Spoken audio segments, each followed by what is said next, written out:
Assalamualaikum warahmatullahi wabarakatuh. Saya Virus Putranvi dengan NIM C1C0152 dari kelas R011.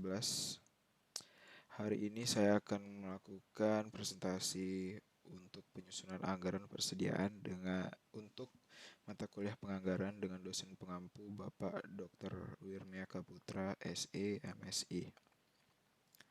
Baik, yang pertama ada definisi anggaran persediaan. Persediaan adalah bahan atau barang yang disimpan yang akan digunakan untuk memenuhi tujuan tertentu, misalnya untuk digunakan dalam proses produksi atau perakitan, untuk dijual kembali, atau untuk suku cadang dari peralatan atau mesin. Persediaan sebagai salah satu aset penting dalam perusahaan karena biaya mempunyai nilai yang cukup besar serta mempunyai pengaruh terhadap besar kecilnya biaya operasi. Perencanaan dan pengendalian persediaan merupakan salah satu kegiatan penting untuk mendapat perhatian khusus dari manajemen perusahaan agar proses produksi dapat berjalan dengan optimal. Salah satu caranya dengan membuat sebuah anggaran persediaan.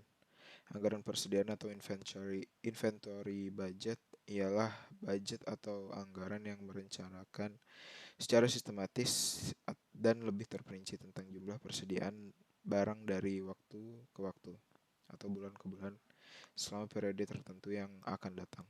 Pada umumnya, barang-barang tersebut meliputi barang-barang hasil produksi atau output, bahan-bahan mentah, dan bahan-bahan pembantu untuk keperluan produksi. Jadi, persediaan membentuk hubungan antara produksi dan penjualan produk pada perusahaan manufacturer.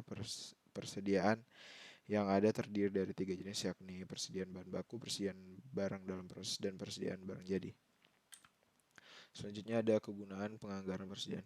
Secara umum, semua penganggaran termasuk penganggaran persediaan mempunyai tiga kegunaan pokok, yaitu sebagai pedoman kerja, sebagai alat manajemen untuk menciptakan koordinasi kerja, sebagai alat manajemen untuk melakukan evaluasi dan pengawasan kerja, sedangkan secara khusus penganggaran persediaan berguna sebagai dasar untuk menyusun anggaran unit yang akan diproduksikan atau persediaan barang jadi, dan anggaran pembelian barang mentah atau persediaan barang mentah, serta menetapkan persediaan agar tidak terlalu kecil dan terlalu besar.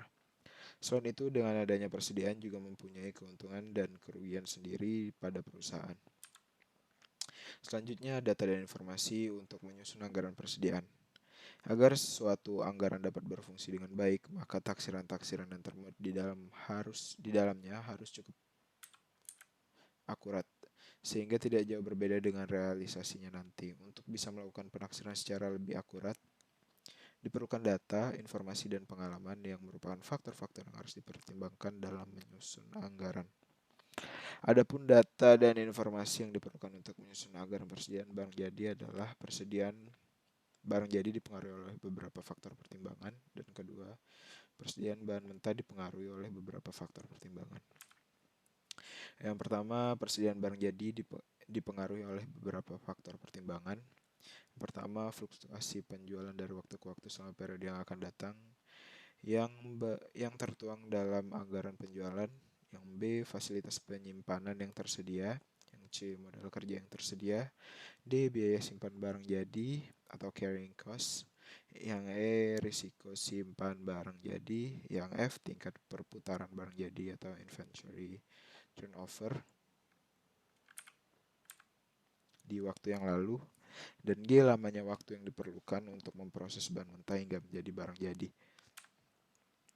Selanjutnya, persediaan bahan mentah dipengaruhi oleh beberapa faktor pertimbangan, yaitu persediaan bahan mentah dipengaruhi oleh faktor pertimbangan. Yang kedua, fluktuasi produksi dari waktu ke waktu selama periode yang akan datang yang tertuang dalam anggaran unit yang diproduksikan. Yang C, fasilitas penyimpanan yang tersedia. Yang D, modal kerja yang tersedia. Yang E, biaya simpan bahan mentah carrying cost. Yang F, risiko simpan bahan mentah. Yang G, tingkat perputaran bahan mentah inventory budget di waktu yang lalu. Yang H, lamanya tenggang waktu antara bahan mentah dipesan atau dibeli dengan bahan mentah tersebut benar-benar telah dikirim dan tiba di gudang perusahaan atau lead time. Selanjutnya ada jenis-jenis persediaan. Maksud saya jenis-jenis anggaran persediaan. Ada tiga. Yang pertama, anggaran persediaan material. Dalam anggaran ini yang direncanakan adalah beberapa nilai persediaan material untuk setiap periode. setiap akhir periode. Faktor yang mempengaruhi besar kecilnya nilai persediaan material yakni A. Jumlah material yang tersedia. Semakin besar jumlah material yang tersedia atau yang akan disediakan, maka nilai persediaan akan semakin besar. Jumlah material yang akan dijadikan sebagai persediaan biasanya didasarkan pada kebutuhan material untuk 1 bulan atau 2 bulan. Yang B. Harga beli material persatuan. Bila material yang ada di gudang dibeli dari beberapa supplier dan pada setiap pembelian harganya berbeda, maka timbul permasalahan, yaitu persediaan yang direncanakan akan dinilai dengan harga yang mana. Ada 3 metode yang dapat dipilih untuk menyelesaikan permasalahan ini, yaitu yang pertama FIFO atau first in first out, LIFO last in first out, dan yang ketiga average atau moving average. Yang jenis anggaran persediaan kedua ini anggaran persediaan barang dalam proses. Barang dalam proses merupakan material yang telah diproses tetapi belum selesai sehingga masih memerlukan proses lebih lanjut. Faktor yang mempengaruhi besar kecilnya persediaan barang dalam proses akan tergantung pada yang A. Jumlah unit atau jumlah barang dalam proses. Semakin besar jumlah barang yang masih dalam proses, maka nilai persediaannya akan semakin besar. Yang B. Tingkat penyelesaian produk. Tingkat penyelesaian produk dilihat dari penyelesaian masing-masing komponen produksi, yaitu material, TKL, dan overhead pabrik. Yang C. Tarif biaya produksi. Bila tingkat penyelesaian komponen produk tidak sama, maka masing-masing unsur biaya tersebut berdasarkan pada tarif biaya material, tarif biaya TKL, dan tarif biaya overhead pabrik.